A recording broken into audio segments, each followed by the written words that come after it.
Today I thought we could do another tier ranking video. I haven't done one of these in ages, but I really enjoyed doing the first one where I ranked some of the best and worst brands of 2024. So I will leave that linked in the cards if you never saw that back last year when I made it. In today's video, we're going to be tier ranking the best and worst micro trends of fall 2025. These are the items and aesthetics I've been seeing touted as the current or it trends for fall this season. So let me introduce you to my tier ranking system. I've edited this a little bit since last time. I have some of the same categories. The first one being can do no wrong. These are the trends or the micro trends that I really feel like are good purchases. If you are going to invest in a trend, if you are going to dabble, these are the ones to go for. One down from that, we have cute. They're fun, they're cute, they suit most people. I don't find them overly offensive or too online, but they're not my top favourite. In at number 3, we have the jury's still out. These are the trends I can't quite make my mind up on. I don't love them, I don't hate them. Maybe I don't feel that strong either way, but I probably won't be introducing them to my own personal wardrobe. In at number 4, I felt like this had to be a category, and that's chronically online. These are specifically the trends that are only popular on Instagram or on TikTok, and I actually don't ever see in the big wide world. These are the trends that make you look like you spend too much time on your phone. And in at number 5, at the very bottom, the bar is in hell. These are the worst of the worst, the trends that I will never be able to get on board with. As a side note, I did the tier list in the way it's supposed to be done, from the top being red to the bottom being green. Last time I did this, I flipped it because it doesn't make any sense to me for the top tier, the good tier, to be red and the bad tier to be green. But that's the way it's supposed to be, and that's the way everyone seems to do it, so I've kept it that way. But just know it doesn't really make any sense in my head.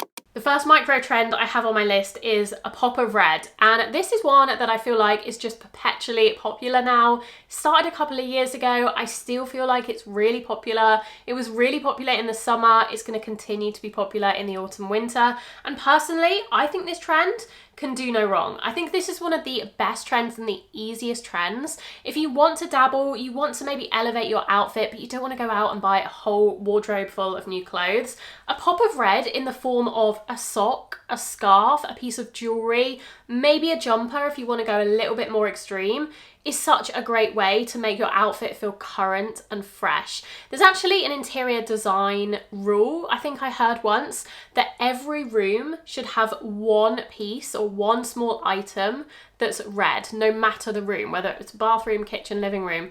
A room is not complete until there's one red item in it. And I kind of feel like that can apply to outfits as well. Not that every outfit has to have a pop of red by any means, but a pop of red never really looks out of place in any outfit. It always kind of works. So I feel for that reason, it can do no wrong. The second trend on the list is an Argyle jumper. I'm going to put this in cute. I think these are really fun. I think they're a little bit grandpa-ish, a little bit old school, but actually they look really cozy and autumnal, and even a little bit festive depending on the colour you go for. And I do think, although they are having a little bit of a moment in the spotlight currently, they never really look too dated. They kind of always feel cozy, and they have that kind of 90s vibe to them as well. I would just make sure you go for something in a natural fibre. I know there's one really viral Argyle jumper from H&M that is doing the rounds at the moment, and it looks like a ball of synthetic hell. It looks so horrible, uncomfortable, staticky, itchy, and it is so popular, and I just don't understand why. Look for something in a merino wool, even a cotton or just a regular wool or a cashmere. This is also something you can thrift super easily because they've been around forever. The third trend are these triangle scarves. I've literally been seeing these everywhere. Every time I open a brand's website, Instagram, TikTok, YouTube, people are wearing these small triangle scarves, the wool ones specifically for fall. I guess it's kind of like the cotton scarves that you see in French style in the summer or the spring, but in a more like cozy, thicker fabric appropriate for the autumn winter. I can't make my mind up about these. I am actually going to put them in chronically online though, because they are something that, as I said, I see every single time I open Instagram, someone is wearing one, especially in red, but they come in all colours. But I feel like the red one in particular is having a real moment. And although sometimes I think it does look cute, other times it's giving me Scouts vibes. It's giving me, I don't know, brownies, Scouts, or some kind of sailor-esque style, and it just looks a little bit weird to me. I think just a traditional scarf, like a wool scarf in like a rectangular shape, you know, just your bog standard scarf shape, is always going to look more timeless, chicer, and just stand the test of time. I really do feel like in a couple of years, these triangle scarves are going to look really dated and they're going to just scream 2025. Next up, we have a colour. We have a few colours on this list, but the first one is just chocolate brown. And this one I think can do no wrong. I think chocolate brown, again, a colour. I feel like colours, when you like a colour, you seem to just stick to that opinion. I have liked the same colours for basically my whole life. And then a couple of colours I don't like, especially when it comes to clothes, have also remained consistent throughout basically my entire life. So if you like chocolate brown, you're probably always going to like chocolate brown, even if it's not as trendy in a few years' time, which to me means it can do no wrong, because those pieces are still going to be worn, still going to last within your wardrobe, regardless of whether they're on trend at the moment or not. Next up is barrel jeans or horseshoe jeans, these exaggerated jeans that we're seeing everywhere at the moment. These, to me, I know this is going to be controversial, but the bar is in hell. I just don't understand barrel jeans. I can almost get on board with something that's very subtly barrel, so something that's just got that ever slight curve, that ever so slight kind of wideness at the hips and then tapers down, almost more like a tapered jean, you would probably call it, before barrel jeans became popular. But anything that is too exaggerated, that makes you look like you're, I don't know, bent on the bottom half, I really feel like we're going to think of these in a few years' time how we think of skinny jeans at the moment. We're going to look back at them and really cringe and think, how did we think that looked good?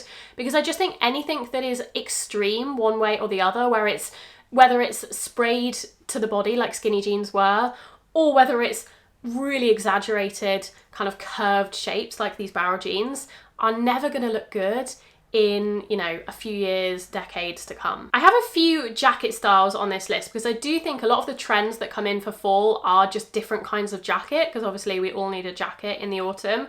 The first one I have are capes. I feel like Suzanne has really been leaning into the cape in their latest collection. Have you noticed they've got quite a few different cape style of coats? Again, these coats that almost have these triangle scarves sort of built into them. It might be a hooded version, it might just be like kind of a collar with a little tie, or a traditional cape that doesn't have proper sleeves. I feel like the jury's still out on these. I can see them looking chic, but I think sometimes I've seen some capes that are made of like barn jacket material or almost windbreaker material, where they've tried to mesh these two styles, this kind of athletic, outdoorsy style with this chic cape style that I would more associate with a wool or something like that. And to me, that's chronically online. That's just too trendy and too micro trendy. Whereas just like a plain wool cape, I think can look very chic and feels quite formal and dressy, as opposed to a traditional coat. So I can see it working for more evening events when you want to look a little bit chicer. But anything too extreme either way, I'm just not on board with. In a similar vein, we have scarf coats. These to me are a little bit more trendy and 2025 than capes. I feel like capes have always been around, whereas I don't know, I never really saw scarf coats before Totem really introduced them with their very infamous one. In terms of scarf coats, the jury's still out for me as well. With these, I kind of like them. I like the look of them, but I don't know how I'm going to feel about them in a few years' time. And I don't know if I invest in a scarf coat, if in a few years' time I'm going to wish I just bought a separate coat and scarf, because you can always get that look with the two separates, and then you have the option of wearing them separately anyway. I know some scarf coats, it is detachable, in which case I think that's fine, that makes sense. But I know with the Totem one, it's not detachable, and some other styles as well. And I think that's where I don't like it, because it really limits you to that one specific look. And they also kind of get in the way sometimes and you just want to be able to take it off. Next up we have suede. I have a picture of a suede jacket here, but I'm just talking about suede as a fabric in general. I think suede is cute. I love suede. I think it's a great way to add texture. It always is kind of timeless, even if it's more on trend at the moment. I wouldn't put it in can do no wrong, because I do think you can go wrong with suede. I think very cheap suede looks terrible. Obviously faux suede is never great because it just doesn't look real. You can just tell it's one of those materials that is really obviously faux. I think sometimes with leather, you actually can't tell the difference. Even though faux leather is not great for the environment, sometimes purely just by looking at the item, you can't tell. Whereas with suede, I feel like you can always tell a faux suede. It just doesn't look quite right. But even some really cheap suedes that are real, I've seen some suede jackets from the likes of Mango and Pull & Bear. They're at the about £100 mark, and even though they are real suede, technically, they look really flimsy, really cheap, and just really not very nice. So I do think you do need to be prepared to invest a little bit in suede if you want to go that direction, or find it vintage or thrifted. Next up, we have the boho trend, heavily inspired by the resurgence of Chloe that we've seen over the last year or so. To me, boho can do no wrong. It's honestly one of my favorite styles, favorite aesthetics. It always has been and it always will be, and that's my personal opinion. I know some people can't stand it, but personally, after so long of very masculine styles being very popular, oversized structured blazers, tailoring, like suit trousers, I feel like that has been the style for the last 10 years. It's a little bit of a relief to me to see some more feminine styles coming back into fashion and being on trend. I feel like we haven't really seen that since probably about 2015, so 10 years ago. So I'm personally loving all of the lace, the flowy blouses, the sheer fabrics, the Chloe style, those kind of bags that are a little bit boho as well. I'm really enjoying it. So for me, it can do no wrong. A specific item next, and that is rugby shirts. I've been seeing these everywhere, a little bit like the triangle scarves. Every time I open Instagram or YouTube, someone is in a rugby shirt of some description. And to me, similar to the triangle scarves, because of that, they are very chronically online. Now, I do think people do wear these in real life, just nowhere near as much as they do online, specifically women. I think it is traditionally like a men's piece of clothing, and I do definitely see men in real life wearing these, but not so much women. And I do think they look kind of cool. I've always been a fan of a stripe, and they are obviously usually striped, so I do quite like them when I see them. But again, I just think in a few years' time, they're not going to look as cool, and I would personally rather buy just a regular striped jumper or top than something with this rugby style collar, oversized masculine fit, because I think that's going to age a lot better than the rugby shirt. Another style of jacket that I've got on this list are barn jackets. I'm a massive fan of barn jackets. I have multiple barn jackets now in my wardrobe, and I wear them almost every day. To me, these are going in cute. Almost can do no wrong, but I do think it depends on your lifestyle and where you live. I think it has to make sense for where you live, and I think that's why I love them so much, because they are such a British staple. I think if you live anywhere in the UK, a barn jacket just makes sense, or if you live in the countryside or in quite a rainy climate, a mild climate. But if you're living in LA, for example, I don't necessarily think a barn jacket, even though they're trendy, makes sense in an outfit or in your wardrobe. So for that reason, I don't think they're for everybody, but I do think that they're really cute. Next up, we have plaid, specifically plaid on skirts and trousers, even accessories, bags. A plaid or flannel shirt has obviously been a very timeless piece that we've seen for decades, but I think we're seeing plaid more nowadays in like dresses and skirts and that kind of thing. Some items we haven't seen in plaid as often before. And personally, I really like it. I think it's cute. I think plaid is a classic and timeless design. I think it always looks kind of good, and again, it really screams autumn.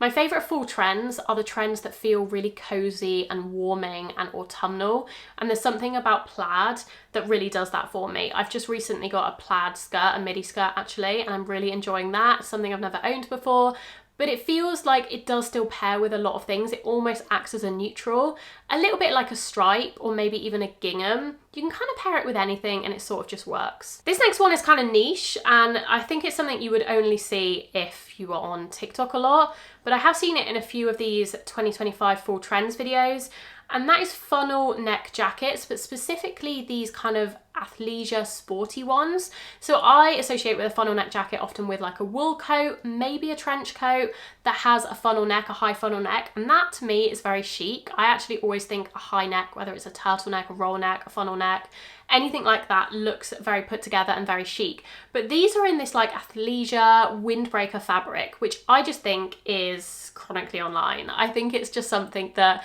is very trendy on TikTok at the moment and is absolutely not going to be on style this time next year. Next up is a similar item in some ways, and that's balloon pants, or they might be called bloomers or pirate pants. These very billowy, oversized, exaggerated pirate looking trousers, almost similar to the barrel jeans, but even more voluminous and exaggerated, especially because they aren't in a stiff fabric like denim. They're in a flowy fabric like a cotton or most likely a polyester, because most of these are coming from fast fashion brands. To me, the bar is in hell. If I wanted to look like a pirate, that would be a costume choice, that would be a Halloween choice. In my everyday life, that is just not gonna fly. And honestly, I don't think these look good on anybody. I really think this is another trend that we're gonna really look back on and cringe in even like 6 months' time, maybe a year's time, which to me just shows that it shouldn't have been a trend in the first place. Next, we have the first shoe on the list. I couldn't really think of many shoe trends. I feel like shoes are pretty timeless, especially in autumn, but boat shoes definitely are having a moment. They were having a moment in the summer, and I feel like that's carried into the autumn, fall, and we're still seeing a lot of boat shoes styled sometimes with socks for the colder weather, trousers. I do feel like they are a very summery shoe though, so I don't know how I feel about them styled in autumn. I think for summer I like them. I think they make sense. Again, you really need to have context when you're thinking about these trends. If they're totally out of context, they can just read as weird and chronically online. But if you're in the Hamptons in the summer and you're wearing boat shoes, that makes sense to me. So I think for boat shoes, I do like the look of them, but I'm going to say the jury's still out. I haven't quite made my mind up. Just 3 more left to go. The next item is one that I've seen on quite a few brand websites in particular, not so much styled online, but specifically brands selling these. And it's these like vests, but specifically made of this fleece material. It reminds me of Patagonia, who have always done this kind of fleece vest, but I feel like I'm seeing it a lot at fast fashion brands or mid-range brands. And to me, this one I don't like. I don't know if the bar is in hell with this one because I don't think it's that bad, but I do feel like it's maybe a little bit chronically online. I think it's something that, I don't know, if you're into this style, if you're into Patagonia and that kind of look, that outdoorsy look, then you've already been wearing this for the last 10, 20 years. But if you're just wearing it because it's a trend at the moment, it's not going to be a lasting piece in your wardrobe. In terms of bags, again, I feel like bags are pretty timeless, but the one shape of bag that I feel like is really popular at the moment and is definitely a micro trend is this very exaggerated baguette bag, east-west bag. I don't have a problem with baguette bags in general. I feel like those 90s kind of shoulder baguette bags are fine, they're cute, they're great for evenings, but I feel like this very long exaggerated style that we're seeing everywhere at the moment is just a little bit weird looking and kind of impractical as well. It looks really uncomfortable to wear on the shoulder. It feels like it would just be really awkward under your armpit. It's definitely inspired by I think it's the Elia Tekla bag was the first of its kind. And then obviously it has trickled down to the high street and to super fast fashion brands. And I think this is a kind of bag that is just going to be discarded after this season or after this year because it isn't practical to use. It doesn't look comfortable. And again, it's that exaggerated shape that just doesn't lean itself to feeling timeless and classic. Last but not least, we have these super slouchy boots. Those knee-high boots or calf boots that have a super exaggerated slouch to them. I'm not talking like a little bit of a looser boot that kind of naturally just sags a little bit. I can get on board with that, but these really dramatic slouchy boots, these to me are chronically online. I've not seen a single person wearing these IRL, but I very much see these styled as a fashion statement on Instagram at the moment, and I really think they look weird. They look like the Sorting Hat to me. And I feel like once you see that, you can't unsee it. They just have that vibe, and I really don't like that vibe. Those are the 2025 fall micro trends that I wanted to rank for you. Let me know what you thought of my tier ranking. Do you agree? Do you think I was too brutal or not brutal enough? I'd love to hear from you as always. Thank you so much for watching, and I will see you very soon in my next video.